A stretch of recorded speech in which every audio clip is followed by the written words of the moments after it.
What we see along our coastlines today will not be there in the event of continuing sea level rise at the current rates. We are going to see extreme sea level rise. A number of places we are used to will be underwater. Climate change and inevitable sea level rise. If we lack forward planning. Let me rephrase the question. What we'll see along the coastline will never be the same. There were flash floods today, with some areas recording the heaviest rainfall since 1981. You see sometimes the high tides floods the path already. So imagine if another metre of sea level rise would do. Sea level rise and then compounding factors such as storms and heavy rainfall, they will all combine together to make the problem a lot worse. Climate change and sea level rise is an existential threat to Singapore. We need the whole community to understand what we are facing, the impact that we can have. And we will need careful planning as to what type of measures will suit the different coastlines of Singapore. The actions are meant for us to protect what we have, to enhance, to maybe even improve. If we don't do anything, it will be gone. This is an opportunity for us to co-create with the coastal communities to increase our climate resilience and protect the biodiversity and habitats. I cannot be certain whether we have time on our side or not, but I think this means we should look at the solutions right now to get things started. There is no time to waste.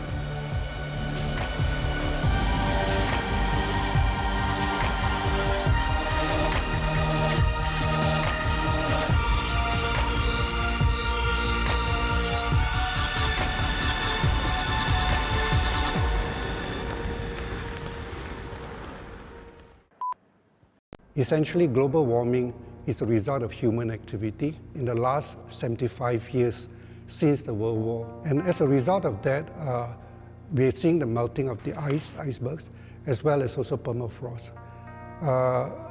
This aggravation is going to lead to significant sea level rise that will affect not only countries all the world, but close to 500 million people, particularly in the Asia Pacific, are likely to be affected by sea level rise.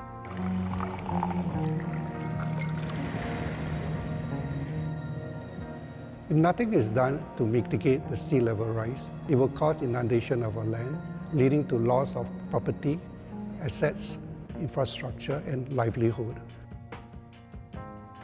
While most predictions are actually based on satellite images of how the sea and the surface is melted, what we do not know is that 90% of the ice is actually below the waterline, and how it melts and how fast it melts is still uncertain.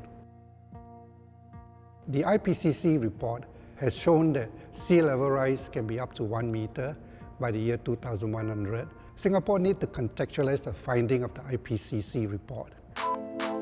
Singapore is a very small place, and often these global climate models don't even see Singapore.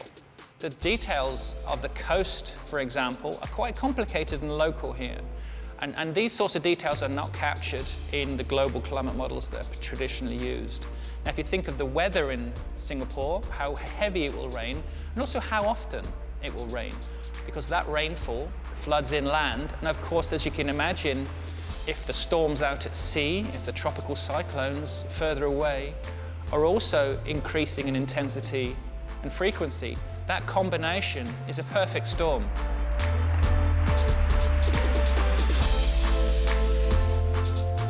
This perfect storm is not going to happen every day, so it's about understanding the extreme events. I'll give an analogy of insurance. When I insure my car or my health insurance, I'm not insuring against what's most likely to happen, and I won't crash my car tomorrow. I hopefully won't get ill tomorrow. But I'm taking that insurance for that extreme event, for that 1 in 1,000 time happening. It's like that with coastal protection and with other forms of climate defense. Hi, Dale. Hi, Fazal. So I think that's the challenge. What we need to do is plan iteratively and build defences that build on the latest science. So we might update the science every 5 years or so.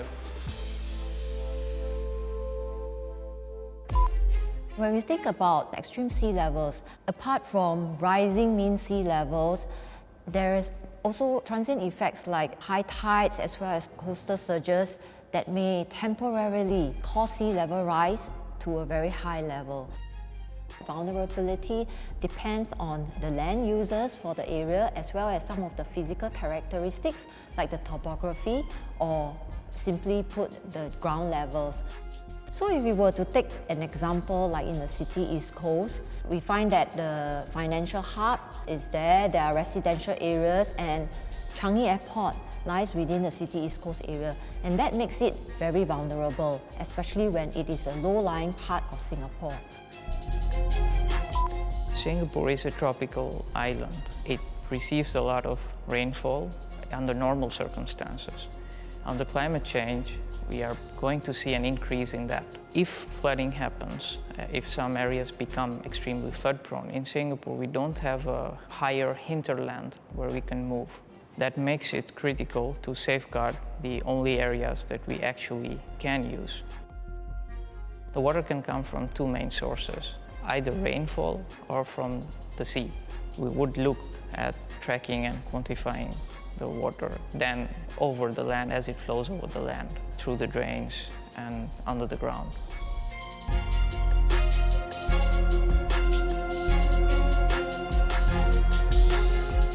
Given that a lot of the vulnerable areas are also densely populated, either residential or commercial, so we should care about flooding.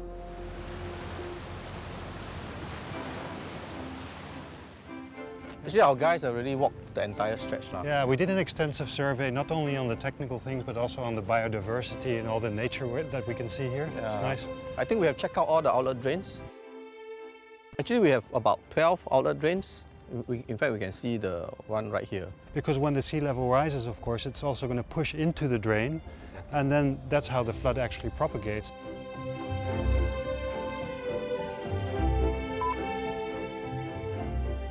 We are leading the study for PUB South-East Coast site-specific study. The adaptive planning area for the city South-East Coast ranges all the way from Changi to the Greater Southern Waterfront. It stretches a coastline length of about 58 kilometers long. On one hand, we are looking at sea level rise. On the other hand, we are looking at trying to discharge water due to rainfall events. We know what has happened over the last few years and how it's going to happen in the next few years. But if you look at scenarios, then at least you can say, well, we have a mid-scenario that's not too bad, you have an extreme scenario, and you have maybe an optimistic scenario.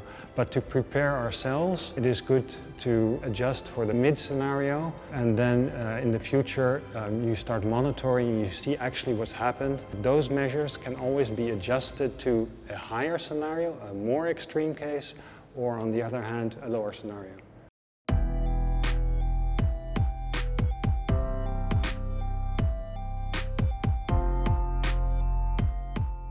So if we look at our coastlines today, it houses rich biodiversity, natural habitats. Some of them are popular recreational spaces, and some the heaviest ports and marine industries.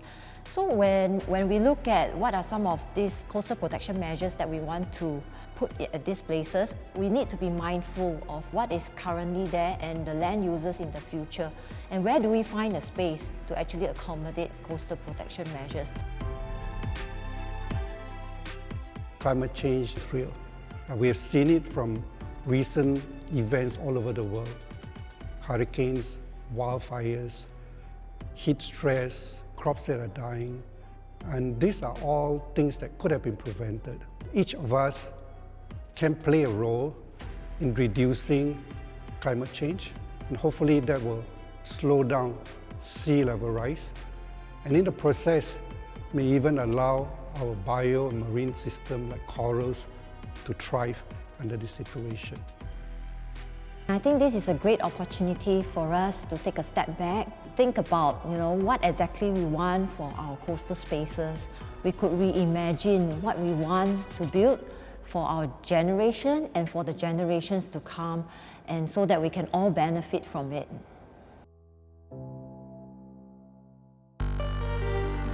The sea levels are rising, the rain is more intense, and the winds that are whipped up on the sea can also be more intense.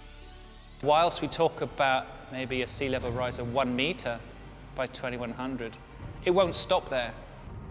The purpose-built model will be developed based on Singapore's urban and densely built-up environment.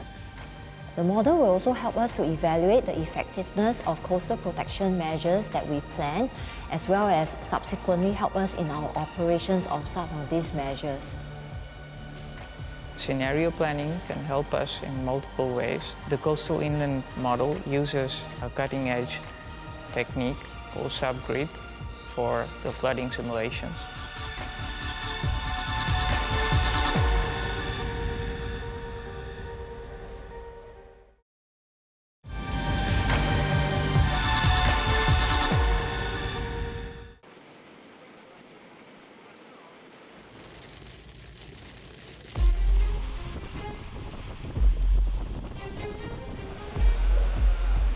The sea levels are rising, the rain is more intense, and the winds that are whipped up on the sea can also be more intense. And you put those together, a perfect storm could be quite a significant issue. When you have a flood incident, it is not necessarily a combination of all the events. It can be actually part or in combination with some of these events. Rain is due to water precipitation from the sea. The tide is actually due to the gravitational pull from the moon, and we tend to get high tidal variation because of proximity in the equator. The surge is actually due to usually the northeast wind that actually blows through the crater, the surge event. But these are typically not large in Singapore because we're protected. But sea level rise is actually due to global warming. Whilst we talk about maybe a sea level rise of 1 meter by 2100, it won't stop there. Oceans will be continuing to heat up, and when an ocean heats up, it expands. And there's only one way to go, which is up, so sea levels rise. And that could be several meters beyond 2100. In the worst case scenarios, it could be as high as 10 or 15 meters. That's a lot of Singapore's current land levels underwater. So in terms of how we can prepare for the next 50 or 100 years, the big project we have in CCRS right now is the third National Climate Change Projections. In the V3 project, we're taking the global climate models, the projections which have been produced by centres around the world at around 75 kilometre or more, up to 200 kilometre grid spacing. And we're telescoping down into the Singapore region. So we're running our own models to take that global information and provide regional and local regional climate projections. And to represent that uncertainty, we don't just choose one global climate model. We can take different global climate models from different institutes in the world, from the US, from Europe, from Australia, the UK, and each of those is producing their own data sets. We can access those data sets. It might be business as usual, where we just carry on emitting fossil fuels as we're doing now. So that will lead to a higher estimate of climate change. But we also have hope that we will have maybe the other extreme, maybe stick to the goals of the Paris Agreement, and that will provide much reduced levels of climate change. And so between those two extremes, we can run different scenarios of the way humans might respond to get a range of estimates of climate change. In the deep tropics, this really is the first of its kind. And we need that to provide those very detailed estimates of rainfall, of humidity changes, of sea level rise, that will allow our local stakeholders, such as PUB, to plan effectively for the impacts of flooding, sea level rise at a local level. When it comes to coastal protection, PUB takes a holistic risk approach to model the combined effects of both the inland rain as well as sea level rise. Instead of a fixed set of plans, we are adopting an adaptive approach so that we can devise and make plans along the way when climate science advances inform us on what are some of the trajectories moving forward. We have actually segregated our coastlines into 8 planning areas, and the reason why we do that is because each of the planning areas are actually hydraulically connected. And this actually means that if water passes through to one part of the coastline, it can actually affect the entire area. And therefore, it helps us to look at site-specific characteristics that is required, the coastal processes there. We will need to carry out site-specific studies because of the different land use characteristics. So for some areas, there are more natural areas, more rustic, and there's a lot of rich natural habitats. And that is where we need to be very sensitive when we think about implementing coastal protection measures along these coastlines. For more built-up areas like the southwestern coast, where it houses a lot of marine and offshore industries, it is very important for us to ensure that when we build some of these protection measures, we will allow the operations of waterfront industries to continue. And for other areas, more urban areas, settings like in the city area, we will need to factor in considerations like livability to enhance the aesthetic features of the area so that we can allow people to still enjoy these coastal spaces as we protect ourselves from sea level rise. Inland impact is generally due to extreme rainfall incidents, that overflow the current drainage system, whereas coastal flooding is generally due to sea level rise, tidal changes, and such. And this can actually happen with or without extreme rainfall.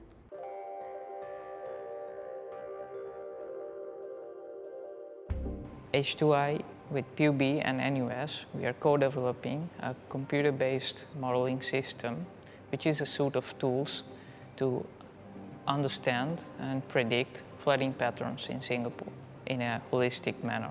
The computer model tries to track and quantify the flow of water over the surface, under the surface, as well as through the drains and channels. And in case of flooding, the propagation as water overtops the drains or comes inland through the seaside. The coastal inland flood model allows simulation of the complex flow patterns in the urban areas because of the densely populated urban systems under the 2 main flood drivers in Singapore, which is rainfall and sea levels. The purpose-built model will be developed based on Singapore's urban and densely built-up environment. It comprises of 2 independent models, the inland model and the coastal model, that can be run separately or together to assess the holistic risks. In many parts of the world, flood risks are assessed separately from the inland rainfall and from the coastal areas. The model will also help us to evaluate the effectiveness of coastal protection measures that we plan, as well as subsequently help us in our operations on some of these measures. The worst case sea level projections for Singapore are 1 meter rise in 2100. This gives us quite some time to analyze what the gaps are in our understanding about the flooding processes from the seaside as well as inland. Starting early gives us more options with that. Scenario planning can help us in multiple ways. The primary kind of scenarios are flood prevention scenarios, which ensure that floods do not happen in the first place. They're related to engineering works such as seawall constructions or drainage and channel constructions and widening. In operational context, these can mean when to switch on pumps, close gates. Another reason for scenarios are flood mitigation, where in case a flood does happen, we want to minimize the impact of the flood. In an early warning situation, it is crucial to understand and know ahead of time, where and when precisely the flood's going to happen. The coastal inland model uses a cutting-edge technique called subgrid for the flooding simulations. The subgrid is a smart sampling method which automatically selects and scales important physical processes that allows us to run detailed simulation in a fraction of time. Yeah, so because we have some problems that we are facing right now with the subgrid models, putting the rain on top. So what are the steps we can take to sort of clean the artificial floods from model results? When I come to the conclusion that it has been a thin layer. Yes. So we're here at East Coast Park at the Singlap Canal, the Singlap Canal outfall. It's where the canal flows into the sea. We're going to take some flood control actions here in the East Coast Park. A main part of our work involves the hydrodynamic modeling, both for coastal as well as inland. With this modeling work, we could identify the flood risk, we can produce flood maps, and we can actually assess and quantify the damages. From there, we will then formulate adaptation measures. When we think about coastal defense structures, we require a continuous line of defense, similar to our Singapore water story, where we have actually changed a vulnerability into a strength. Our vision is to develop Singapore as the leader in urban coastal protection and flood management research, solutions and engineering services.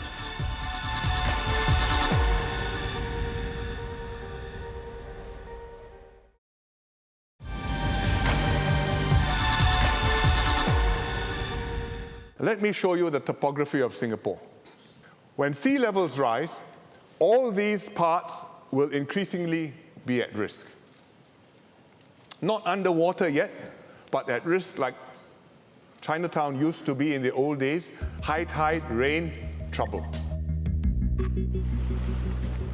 Coastal protection efforts actually started way back in 2008, when the Building and Construction Authority, or the BCA, formed a new department to study the impacts of mean sea level rise and started looking at what are some of these coastal protection measures that we will need to put in place for the whole of Singapore.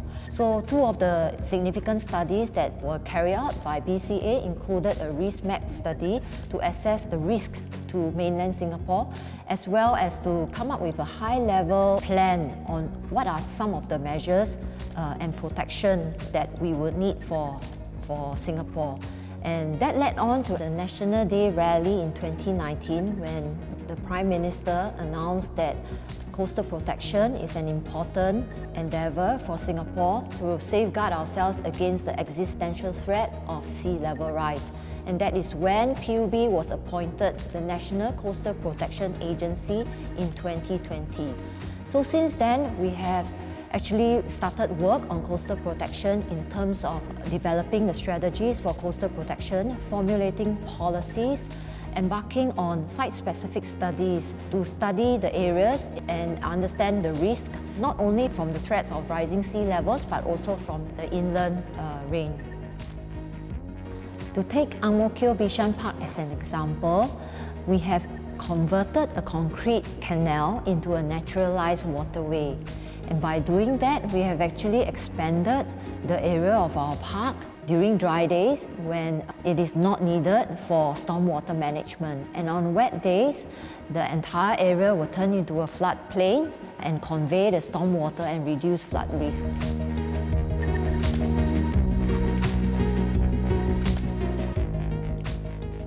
Singapore coastline has different typologies. For example, Changi Airport and Tuas Airport, they are on reclaimed land, protected by walls, sea walls. Then you have the east part of Singapore where there are beaches, and you have also on the northwest part of Singapore where there are marshes and wetlands. All these different typologies require site-specific adaptive planning, of which solutions are not necessarily one-size-fits-all solution.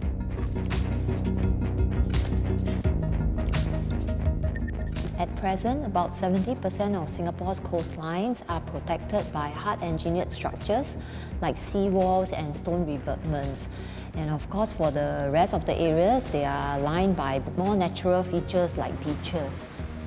At Changi, what we have done is we have also, over the years, elevated our minimum platform reclamation levels, and therefore, for critical infrastructure like Changi Airport at the Changi area, it has been elevated to about 5 meters above the mean sea level. And along East Coast Beach, at East Coast Park, we have the natural beach. If we were to look at Vivo City at the south, for the promenade that is fronting the water edge, there are vertical seawalls over there. Seawalls are typically vertical reinforced concrete structures. For places where it is very space constrained, seawalls will provide a good measure where we can also complement with multifunctionality like boardwalks and bring people to the edge of the waters and at the same time be able to fulfill our objective for coastal protection. And moving on to the northwestern coast, that's where our coastal reservoirs are housed, and we do have dikes and dams that is protecting the area. Revetments are structures that are found basically on banks or cliffs along the coastlines, and they are made of materials like rocks, gravels, and it gives a bit of a more natural look to the environment. So you normally find that maybe in the more natural areas like in the northwestern coast at Kranji, and we also find some rock revetments at the Marina South area.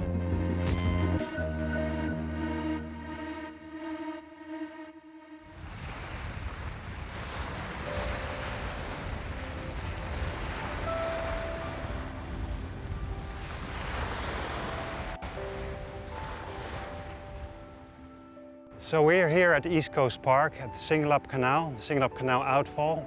It's where the canal flows into the sea.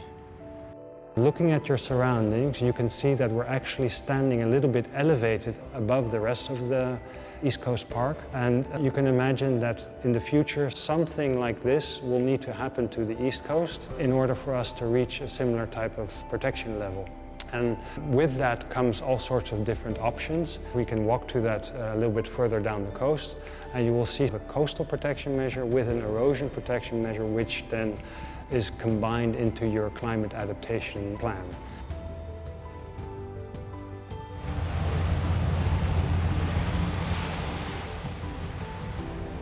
So what you see behind us here, it's an erosion control measure. We call it a tombolo.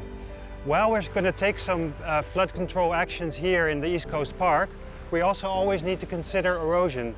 Therefore, we will design in such a way that we can still enjoy this park in a good way.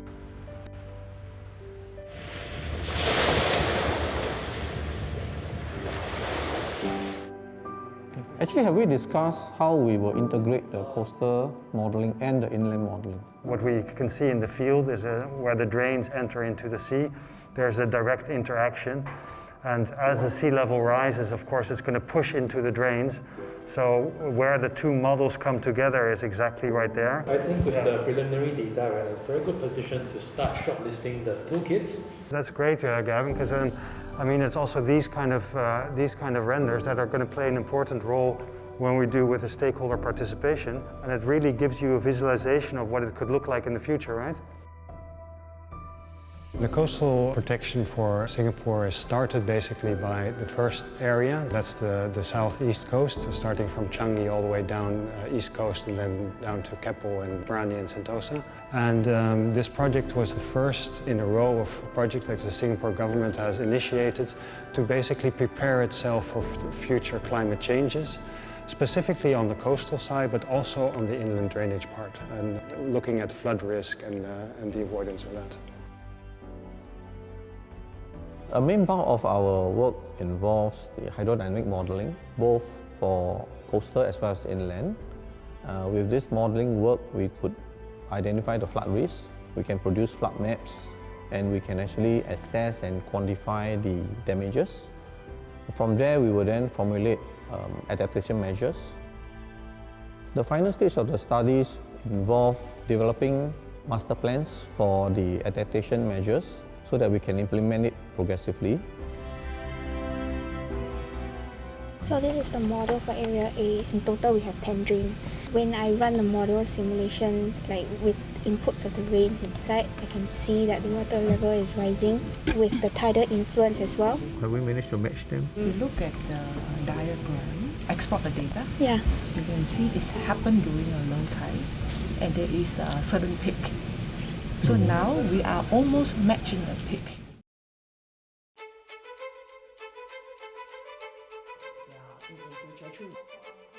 So when we think about coastal defense structures, we require a continuous line of defense. However, when we look at some of our straits, right, how do we close them? Do we close them up with dikes and dams? Yeah, permanently, but that will actually affect the navigational traffic that we require to access. So such barriers then offer an option for us to close the gates only when in the event of extreme events, and during normal days we can open the barriers such that we can continue to let all this navigation traffic to continue. Similar to our Singapore water story, where we have actually changed a vulnerability into a strength. Our vision is to develop Singapore as the leader in urban coastal protection and flood management research, solutions and engineering services. And through that, I think we will be able to lend our expertise and our solutions to other coastal cities who may have the same challenge of sea level rise. So mangroves are a really key part of our coastal defense.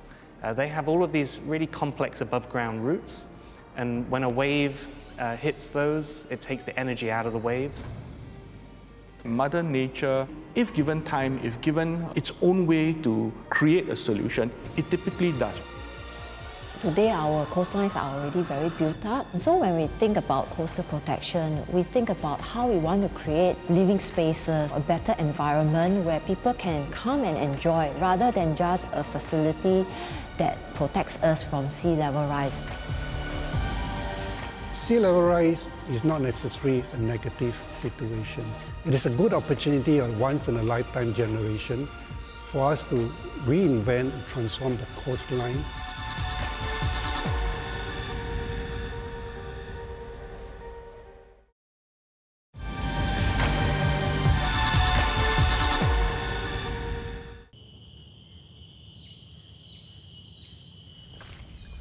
So in Singapore, different parts of our coastline will experience different effects of climate change. But what they all have in common is sea level rise. So mangroves are a really key part of our coastal defense. They have all of these really complex above ground roots, and when a wave hits those, it takes the energy out of the wave. So the wave at the front of the mangrove, as it goes through the mangrove, the wave height decreases. So that's kind of an immediate form of coastal protection, particularly around storms. So this coastal protection model of mangroves that we developed was for a couple of different sites: Sungai Buloh Wetland Reserve, Pulau Tekong, Pasir Ris Park, and Mandai Mangrove and Mudflat. This ability of mangroves to keep pace with sea level rise by trapping any mud particles that are floating in the water and consolidate them on the surface also gives us a much longer term form of coastal protection. So in 2011, we installed a number of instruments across a few mangroves in northwest Singapore. And these instruments are designed to measure how the mangrove is responding to long-term things such as sea level rise. So basically, we install these instruments into the ground, and we have to drill them really deep until they hit some stable sediment, maybe 15 meters deep or so.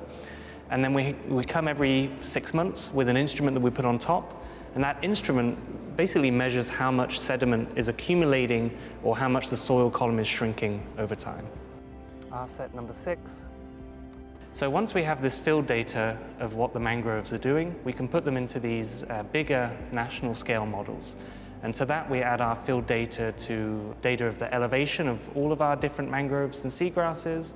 We add on sea level rise projections, and we put it all together to try and project by 2050 or by 2100 what our mangroves and seagrasses might look like. For some of the areas where we are already seeing natural habitats, I think that is what we want to actively do to see how we can complement some of these nature elements together with our engineered structures. So instead of just building a slope revetment where we only use rocks or gravels, I think there's a potential for us to also incorporate mangroves into structures like this. Mangroves are very effective in attenuating wave energy because of the density of the roots as they grow. But we do need a lot of space for mangroves for the entire habitat.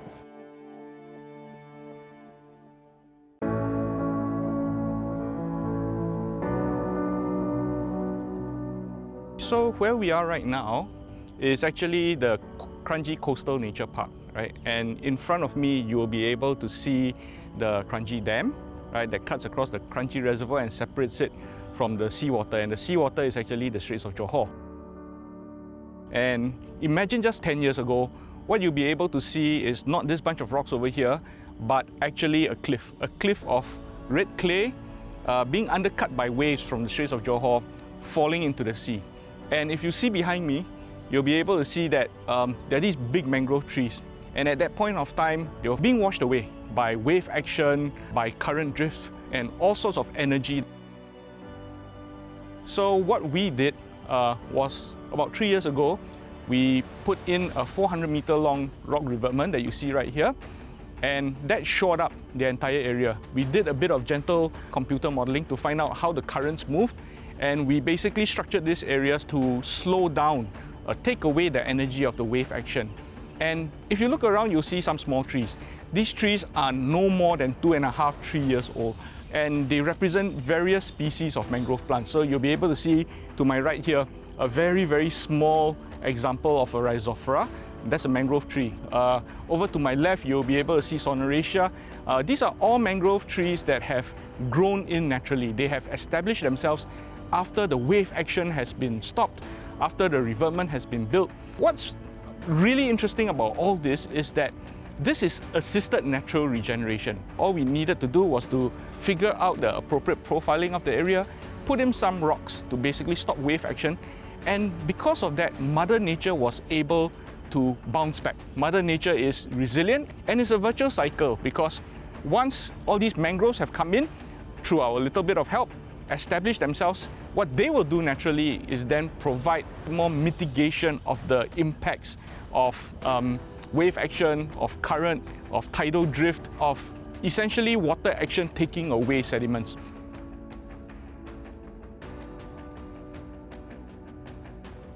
What we can see over here in this direction is the western end of the Kranji Coastal Nature Park.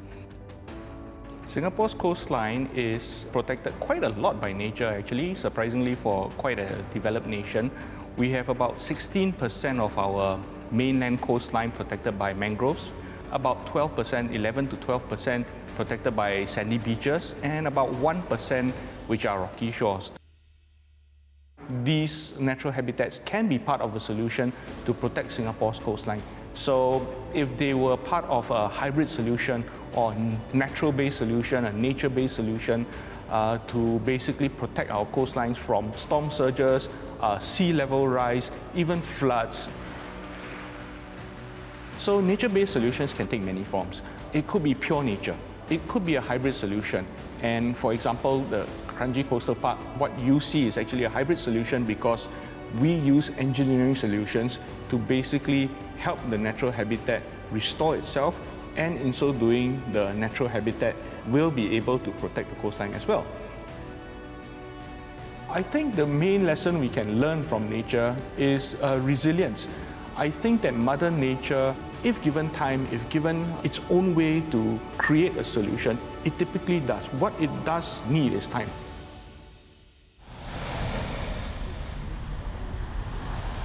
Today our coastlines are already very built up, and Singapore is so compact and we are land constrained. And so when we think about coastal protection, we think about how we want to create living spaces, a better environment where people can come and enjoy rather than just a facility that protects us from sea level rise. Therefore, we take into consideration the land users and how we actually complement, the built environment as we go along with coastal protection. The Marina Barrage is a good example of multifunctional facility. So it is basically a barrier that cuts off the tidal influence of the sea from the low-lying city areas. But at the same time, it is a lifestyle attraction, a recreational space where people go to, over the weekends to enjoy for picnics.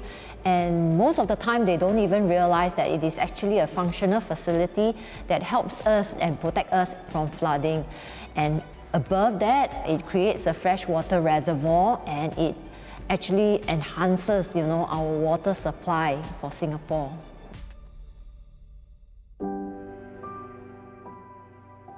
There are many good examples from the Netherlands, and one example is the Katwijk underground parking system. It is actually situated right beside a beach, and the garage is actually built within the dike itself, which forms the main coastal protection measure to protect the town behind it. Another example will be from Germany, Hamburg. There is a popular promenade where they hold many festivals and parades, and because of sea level rise, the authorities there have to raise the promenade by 2 meters. So what they have done is they have retrofitted the historical buildings such that they maintain the historical look and feel of these buildings, and yet at the same time be able to achieve the flood protection level that they desire. Another good example will be from Lower Manhattan. That is a busy promenade area where they have deployed integrated planning concept as well to build in multifunctionality into their busy waterfront.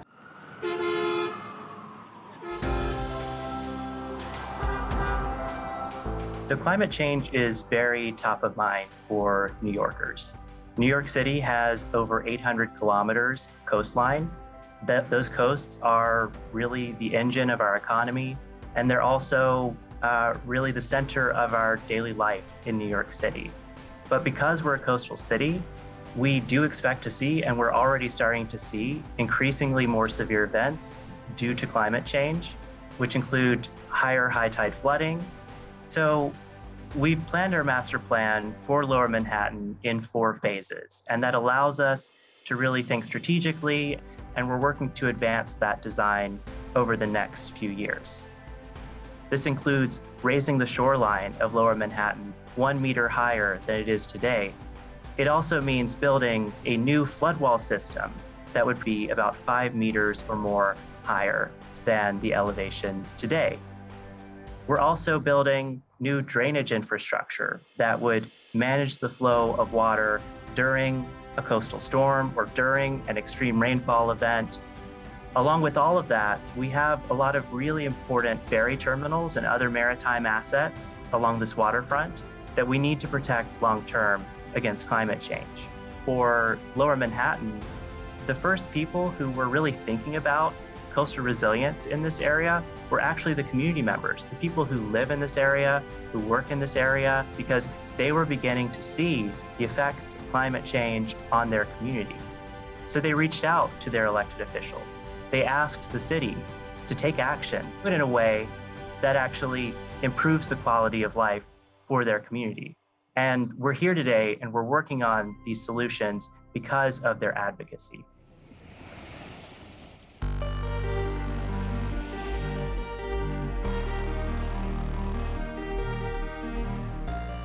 Coastal protection is actually a very long-term and significant endeavor. We have started to engage nature groups in our environmental studies to better understand what are some of the concerns along various segments of the coastlines. And then we also look forward to our community engagement sessions that will happen at the end of this year. We want to hear from members of the public and the community, what their aspirations are for different parts of the coastlines. Sea level rise is not necessarily a negative situation. In fact, there's a positive narrative to it. You'll be able to leverage this sea level rise for the benefit of an island nation. It is a good opportunity, a once-in-a-lifetime generation, for us to reinvent and transform the coastline that will not only improve our coastal resilience, but they also enhance the coastal communities' living, play, and work. And at the same time, help us to protect the biodiversity and the habitats and marine habitats.